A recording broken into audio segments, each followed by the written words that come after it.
وأحسن منك لم تر قط عيني وأجمل منك لم تلد النساء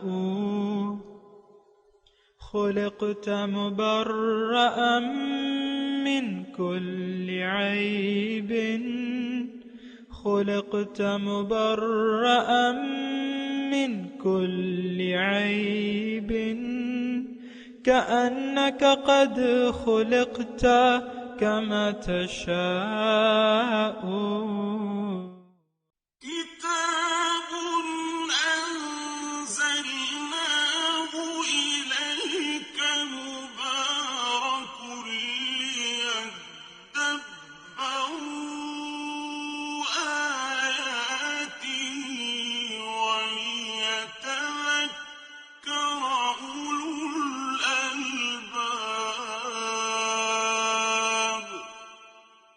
یہ کتاب برکت والی ہے جسے ہم نے آپ کی طرف نازل فرمایا ہے تاکہ دانش مند لوگ اس کی آیتوں میں غور و فکر کریں اور نصیحت حاصل کریں.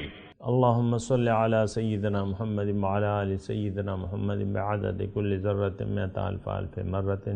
سامعین و ناظرین کرام، السلام علیکم ورحمۃ اللہ وبرکاتہ. سامعین کرام، سورہ فاطر آیت نمبر 38. آج کا موضوع: کیا ہم نے اپنے مقصد حیات کو اپنی منزل بنانے سے انکار کر دیا ہوا ہے؟ اس کے ساتھ سامعین کرام آج کے سبق کا آغاز کرتے ہیں. سب سے پہلے گزشتہ سبق کا اعادہ ہوگا. جنات عدن يدخلونها يحلون فيها من أساور من ذهب ولؤلؤا ولباسهم فيها حرير. دائمی اقامت کے لیے عدن کی جنتیں ہیں جن میں وہ داخل ہوں گے. ان میں انہیں سونے اور موتیوں کے کنگنوں سے آراستہ کیا جائے گا اور وہاں ان کی پوشاک ریشمی ہوگی. وقالوا الحمد لله الذي أذهب عنا الحزن إن ربنا لغفور شكور. اور وہ کہیں گے اللہ کا شکر و حمد ہے جس نے ہم سے کل غم دور فرما دیا. بے شک ہمارا رب بڑا بخشنے والا، بڑا شکر قبول فرمانے والا ہے. الذي أحلنا دار المقامة من فضله لا يمسنا فيها نصب ولا يمسنا فيها لغوب. جس نے ہمیں اپنے فضل سے دائمی اقامت کے گھر لا اتارا ہے جس میں ہمیں نہ کوئی مشقت پہنچے گی اور نہ اس میں ہمیں کوئی تھکن پہنچے گی. والذین كفروا لهم نار جہنم لا يقضى عليهم فيموتوا ولا يخفف عنهم من عذابها كذلك نجزي كل كفور. اور جن لوگوں نے کفر کیا ان کے لیے دوزخ کی آگ ہے، نہ ان پر موت کا فیصلہ کیا جائے گا کہ مر جائیں اور نہ ان سے عذاب میں سے کچھ کم کیا جائے گا.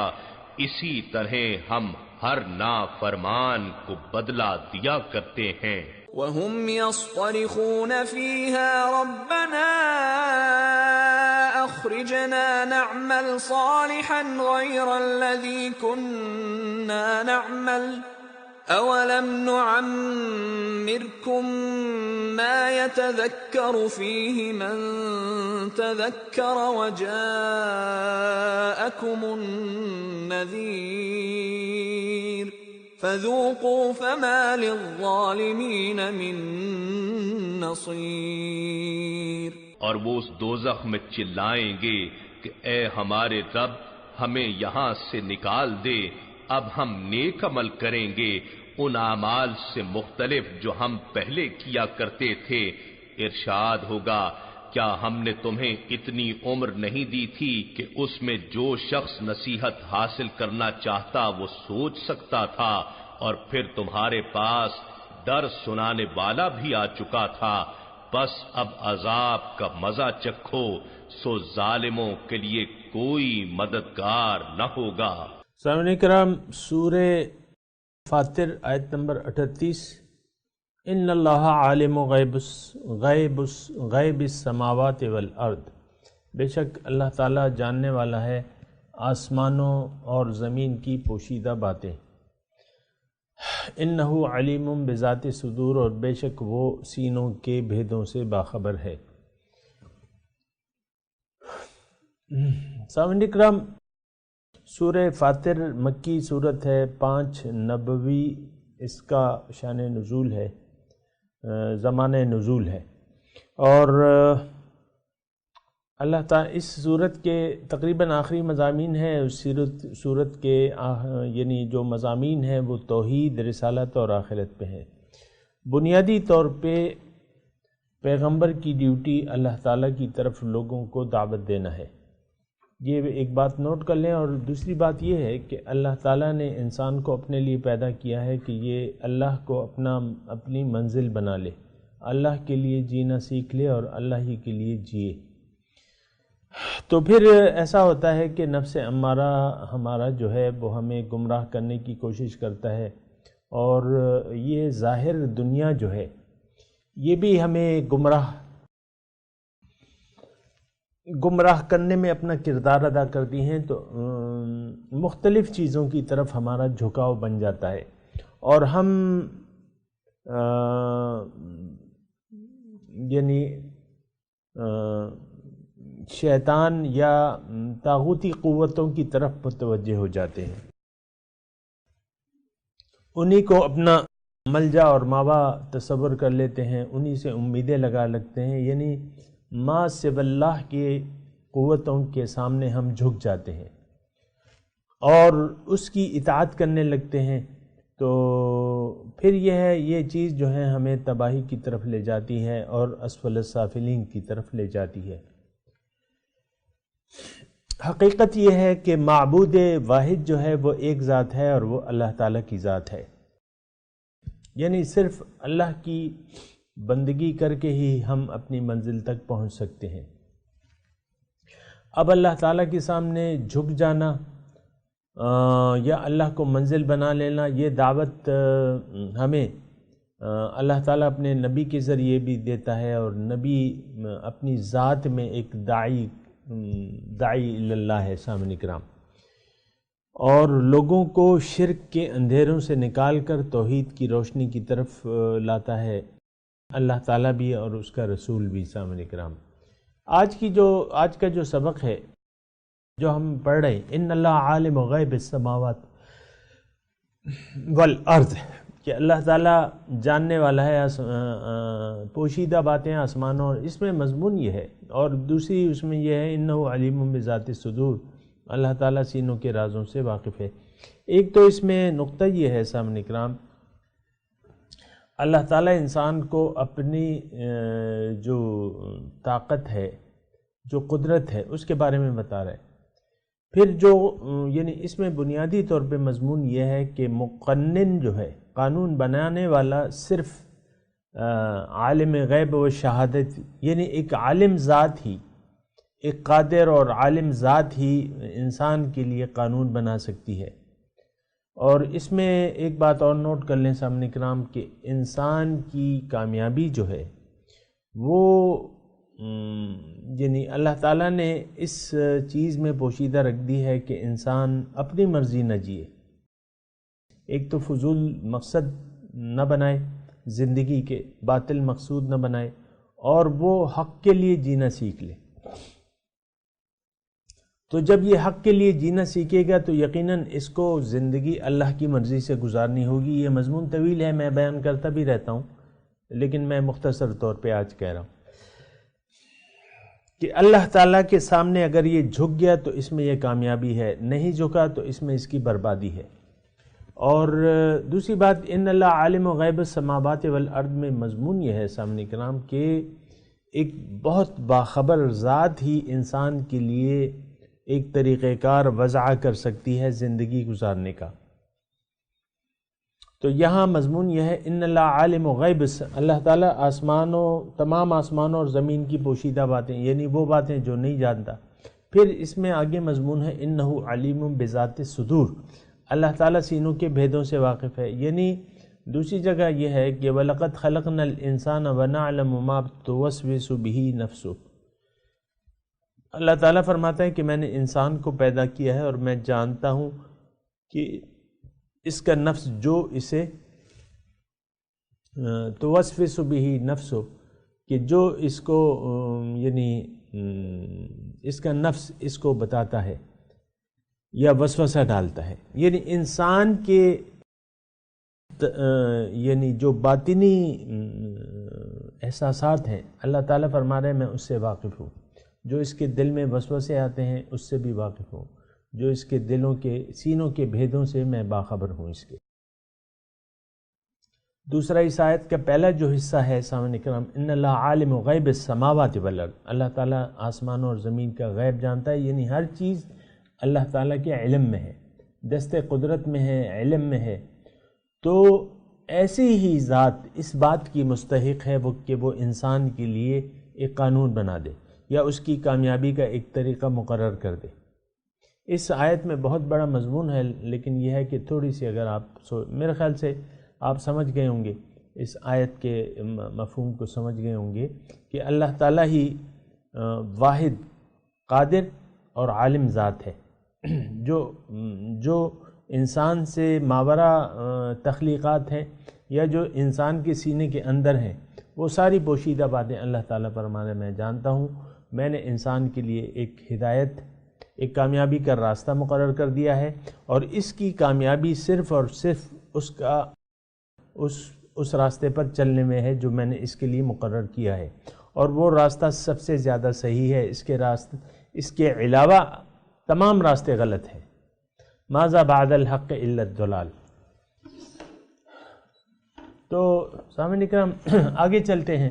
هو الذی جعلکم خلائف فی الارض، لفظی ترجمہ سننے پہلے، اللہ تعالیٰ وہ ذات ہے جس نے تمہیں بنایا ہے جانشین زمین میں، فمن کفر، جس نے کفر کیا، فعلیہ کفر، تو اس کی ناشکری کا انجام، اس کے انکار کا انجام اسی پر ہوگا۔ وبال ولا یزید الکافرین کفرہم، اور نہیں بڑھاتا انکار کرنے والوں کا انکار رب کے نزدیک لیکن ناراضگی، مقتا ناراضگی۔ ولا یزید الکافرین کفرہم الا خسارہ، اور نہیں بڑھاتا کافروں کو ان کا کفر سوائے خسارے کے، الا خسارہ، سوائے خسارے کے وہ نہیں بڑھاتا۔ تو یعنی کافروں کا انکار نقصان ہی بڑھاتا ہے زیادہ، اس کے علاوہ کچھ نہیں۔ سب سے پہلے سامعین کرام آیت کا ابتدائی حصے پہ غور و فکر کرتے ہیں اللہ تعالیٰ کی توفیق اور اس کے فضل سے۔ هو الذی جعلکم خلائف فی الارض، اللہ تعالیٰ فرما رہا ہے اللہ تعالیٰ وہ ذات ہے، وہی ہے جس نے تمہیں بنایا ہے جانشین اس زمین میں۔ لیکن جانشین خلیفہ یا جانشین خلائف، اور آپ کو میں یاد بھی دلا دوں پہلے سپارے کی وہ آیت کہ وَإِذْ قَالَ رَبُّكَ لِلْمَلَائِكَةِ إِنِّي جَاعِلٌ فِي الْأَرْضِ خلیفہ، جب کہا آپ کے رب نے فرشتوں سے کہ میں زمین میں اپنا نائب، اپنا خلیفہ، اپنا جانشین پیدا کرنے والا ہوں۔ انسان جو ہے سامعین کرام، ایک تھوڑی دیر کے لیے اچھی طرح ذہن کے دریچے جو ہیں وہ کھول دیں اور یہ بات سنیں، میں آپ ہم سب اللہ تعالیٰ کے نائب ہیں، خلیفہ ہیں، اور ہمیشہ نائب جو ہے اپنے منیب کی خواہش کے مطابق کام کرتا ہے، خلیفہ۔ دیکھیں ہم خلیفہ بھی ہیں اور با اختیار بھی ہیں ایک حد تک۔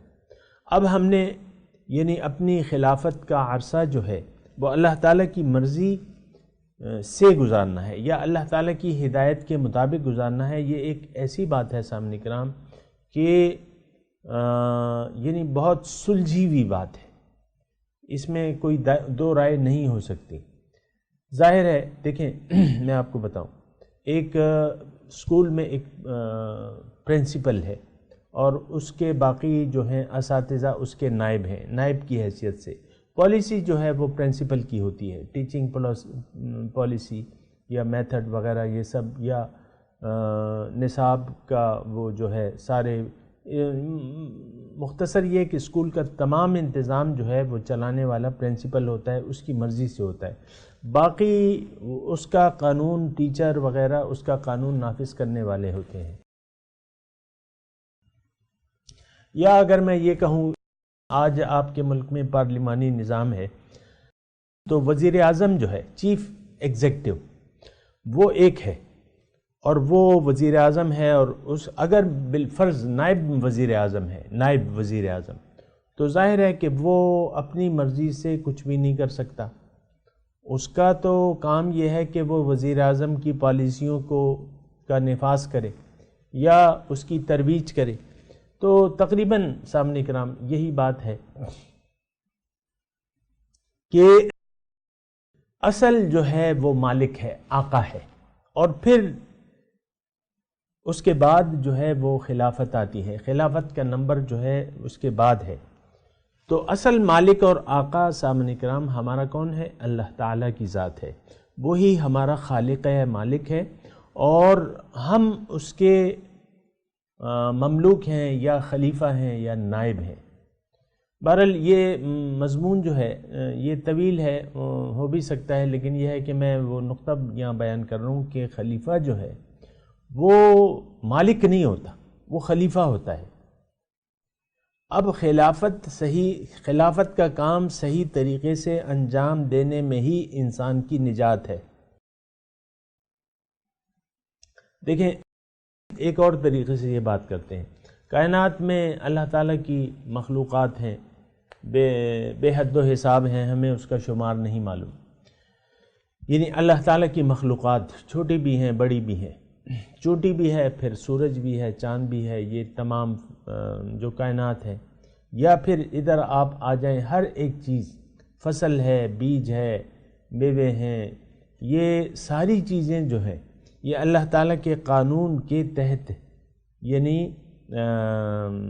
اپنا کام کر رہی ہیں۔ اور اللہ تعالیٰ نے قرآن میں فرمایا ہے کہ کل قد علم صلاتہ و تسبیحہ، ہر ایک اپنا نماز اور تسبیح جانتا ہے، یعنی اپنا کام جانتا ہے۔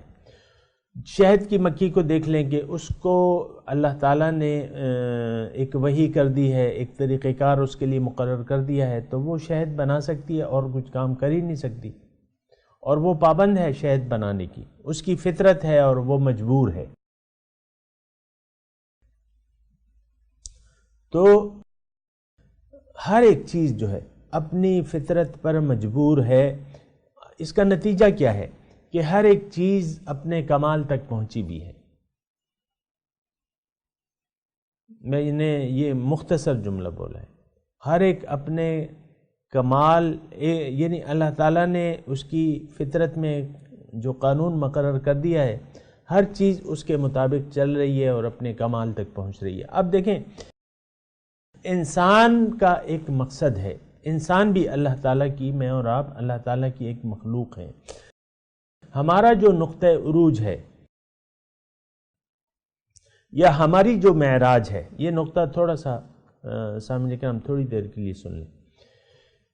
ہماری جو معراج ہے، انسانیت کی معراج کیا ہے کہ یہ واصل باللہ ہو جائے، اللہ کے قریب پہنچ جائے، اللہ کی ملاقات کا اپنے آپ کو اہل بنا لے، اللہ کے دیدار کا اپنے آپ کو اہل بنا لے۔ یہ انسانیت کی معراج ہے، اللہ سے ملاقات، اللہ کا دیدار اور اللہ کا قرب، یہ انسان کی منزل ہے۔ اب انسان اپنی معراج تک کیسے پہنچ سکتا ہے سامعین کرام؟ اس کے لیے پھر طریقہ ہے، اور وہ یہ ہے، یعنی اس آیت کی روح سے میں بتا رہا ہوں کہ اس کو سر جھکا دینا چاہیے اللہ تعالیٰ کے حکم کے سامنے، اللہ کی مرضی کے مطابق اپنی زندگی بسر کرنی چاہیے، اور اپنی مرضی اس کو نہیں کرنی چاہیے۔ اگرچہ اللہ تعالیٰ نے اس کو اپنی ایک خاص حد تک اس کو اپنی مرضی کا پابند تو بنایا ہے، یعنی اجازت تو دے دی ہے، لیکن اس سے کہا ہے کہ نہیں، تم نے اپنی مرضی، تم اگر کامیابی چاہتے ہو اے انسان، تم میرے خلیفہ بن کے رہو، تم میرے نائب ہو، تم مجھ سے پوچھو کہ کیا کرنا ہے اور کیسے کرنا ہے، میں تمہیں بتاؤں گا۔ یہ مضمون جو ہے سورہ بقرہ میں ایک مختلف انداز سے بھی آیا، سامعین کرام میں آپ کو بتاتا ہوں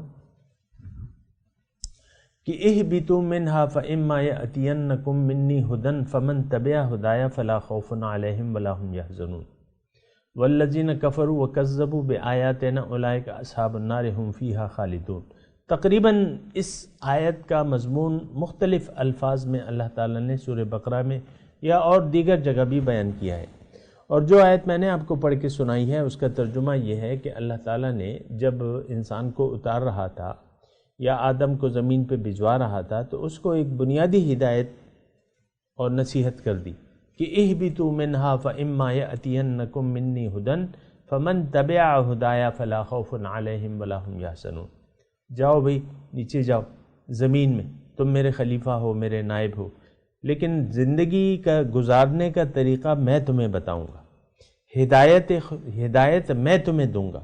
فإما یأتینکم منی ھدی فمن تبع ھدایا فلا خوف علیہم ولا ھم یحزنون۔ تو آپ نے اے انسان، اس آیت میں مضمون یہ ہے کہ انسان تم جب زندگی گزارنے کے لیے دنیا میں جاؤ گے تو زندگی گزارنے کا طریقہ میں تمہیں بتاؤں گا، ہدایت میں تمہیں دوں گا۔ اب دیکھیں یہ ہدایت ہے کیا؟ ہم نے تو محدود کر لیا ہدایت کو نماز، روزہ، حج، زکوٰۃ تک، ایسی بات نہیں ہے۔ یہ تو 5 بنا ہے، ارکان دین ہے، ستون ہے، اس پہ آپ نے اپنی زندگی کی بنیاد چڑھانی ہے۔ کلمہ توحید کا اقرار کر کے یہ 4-5 چیزیں جو ہیں یہ آپ لازمی کرنی ہیں، اور یہ آپ کے دین کی بنیاد ہے، اس پہ آپ نے اپنی زندگی کی عمارت کو چڑھانا ہے۔ ہمارے ذہن میں تو دین کا جو مفہوم ہے وہ تھوڑا سا مختلف قسم کا ہے۔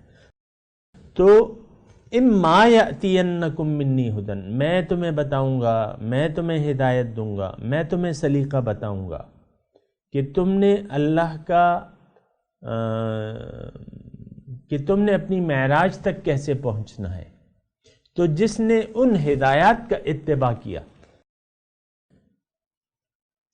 فمن اتبع ھدایا، جس نے ان ہدایات کا اتباع کیا، یعنی اپنی مرضی سے زندگی نہ گزاری بلکہ اللہ کی مرضی سے یہ زندگی اس نے زندگی گزاری، تو نتیجہ کیا ہوگا؟ فلا خوف علیہم ولا ھم یحزنون، ان پر نہ کوئی خوف ہوگا نہ کوئی غم ہوگا۔ والذین کفروا وکذبوا، دیکھیں یہاں بھی کفر کا وہ الفاظ ہیں اور وہاں بھی ہیں، اور تو جس نے انکار کیا یا تکذیب کی میرے احکامات کی، یہ اصحاب نار ہیں، اس میں وہ ہمیشہ رہیں گے۔ تو بہرحال یہاں جو پہلی آیت، اس آیت کا پہلا حصہ کیا ہے؟ هو الذی جعلکم خلائف فی الارض۔ دیکھو میں وہی ہوں جس نے تمہیں بنایا ہے جانشین، اپنا جانشین تمہیں زمین میں مقرر کیا ہے۔ اچھا، اب اس کا تقاضا یہ ہے کہ تم میری دی ہوئی نعمتوں کو صحیح استعمال کرو، اور یعنی شکر گزاری کی روش اختیار کر لو۔ کیا مطلب؟ دیکھیں یہاں کفرہ کا لفظ آیا ہے، یعنی آگے چل کے فمن کفر فعلیہ کفر، جس نے انکار کیا۔ اب اس انکار کے کیا معنی ہے سامنے کرام؟ ایک معنی تو اس کے یہ ہیں کہ میں نہیں مانتا، جیسے کہ کافرانہ روش رکھنے والے لوگ پہلے بھی کہتے تھے، اب بھی کہتے ہیں کہ لا نسلم، میں نہیں مانتا۔ یعنی ہم دیکھیں اجتماعی طور پہ ہم نے عملاً انکار ہوا ہے اپنی اس پوزیشن کا کہ نہیں، ہم نائب خدا نہیں ہیں، ہم تو ایک جانوروں کی ایک قسم ہے جو بلا سوچے سمجھے زندگی گزار رہے ہیں، ہمارے پاس کوئی عقل وقل نہیں ہے۔ یعنی زبان حال سے ہم یہ کہہ رہے ہیں کہ ہمارے پاس کوئی عقل وغیرہ نہیں ہے، نہ ہم سوچتے ہیں نہ سمجھتے ہیں، بلکہ ہم جانور کھانا پینا، کھالے پیلے جیلے، اس طریقے سے ہم نہیں مانتے، اس کے علاوہ ہم کچھ نہیں مانتے۔ اور بہت دکھ سے میں یہ بات کہہ رہا ہوں سامعین کرام کہ اجتماعی طور پہ ہمارا جو بیانیہ ہے وہ یہی ہے کہ ہم نہیں مانتے، نہ اپنے مقصد پیدائش کو، نہ اپنے حقیقی مقصود کو، نہ حقیقی محبوب کو، نہ حقیقی مطلوب کو ہم نہیں مانتے۔ انکار ہے ہمارا، دیکھیں زبان سے ہم نہیں کہتے بے شک، لیکن عملاً ہمارا بیانیہ یہ ہے کہ ہم نے انکار کیا ہے اس مقصد پیدائش سے، اپنے مقصد پیدائش سے ہمارا انکار ہے، حضور صلی اللہ علیہ وسلم کا اتباع سے ہمارا انکار ہے، دین کامل، دین حقہ پر مکمل طور پر عمل کرنے سے ہمارا انکار ہے، اور اسلام کے مطابق زندگی گزارنے سے ہمارا انکار ہے۔ یہ ہمارا قومی بیانیہ ہے۔ تو اب یہ ہے نا کہ انکار کی روش ہوتی ہے سامعین کرام۔ دیکھیں ایک اقرار ہوتا ہے اور ایک انکار ہوتا ہے۔ یہ بدقسمتی تو میں الفاظ نہیں کہتا بلکہ واپس لے لیتا ہوں، یعنی ہماری جو روش ہے وہ ایک ناشکری کی روش ہے۔ دیکھیں اللہ تعالیٰ نے یہ کائنات اس لیے نہیں پیدا کی کہ ہم اسی روز و شب میں الجھ کے رہ جائیں، اسی روز و شب میں الجھ کے نہ رہ جا کہ اس جہاں سے آگے جہاں اور بھی ہیں، زماں اور بھی ہیں، مکان اور بھی ہیں۔ تو یہ ایک ہمارا المیہ ہے، قومی المیہ ہے کہ ہم نے نہ اپنے آپ کو پہچانا ہے، نہ اپنے حقیقی مقصود کو پہچانا ہے، نہ اپنے حقیقی محبوب کو پہچانا ہے۔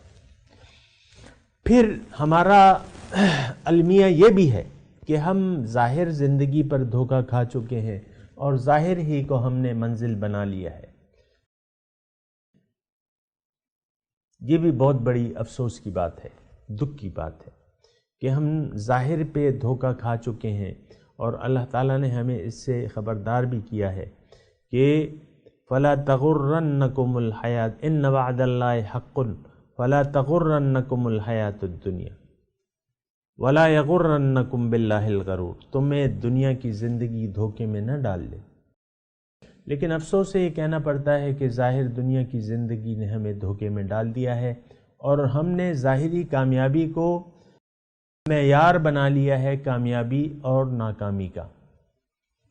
یہ بہت افسوس سے میں کہہ رہا ہوں سامنے کرام۔ بہرحال یہ سارے مضامین ہیں اور اس پہ سوچنے سمجھنے کی ضرورت ہے۔ میں ابھی تلاوت کرتا ہوں، میرے ساتھ دہرائیے۔ اعوذ باللہ من الشیطان الرجیم، بسم اللہ الرحمن الرحیم۔ ان اللہ عالم غیب السماوات والارض انہ علیم بذات الصدور۔ ترجمہ سنا دیں۔ ان اللہ عالم غیب السماوات والارض، بے شک اللہ تعالیٰ جاننے والا ہے آسمانوں اور زمین کی پوشیدہ باتوں کو۔ انہ علیم بذات الصدور، بے شک وہ باخبر ہے سینوں کے بھیدوں سے۔ اس کے ساتھ سامنے کرام آج کے سبق کی تلاوت اور ترجمہ سنتے ہیں۔ ان اللہ عالم غیب السماوات والارض انہ علیم بذات الصدور۔ God is the knower of the future of the heavens and the earth. He knows what the hearts contain. اس کے ساتھ ہی آج کے درس کا وقت اختتام کو پہنچا۔ انشاءاللہ اگلے درس میں ملاقات ہوگی۔ وآخر دعوانا ان الحمد للہ رب العالمین، والسلام علیکم ورحمۃ اللہ وبرکاتہ۔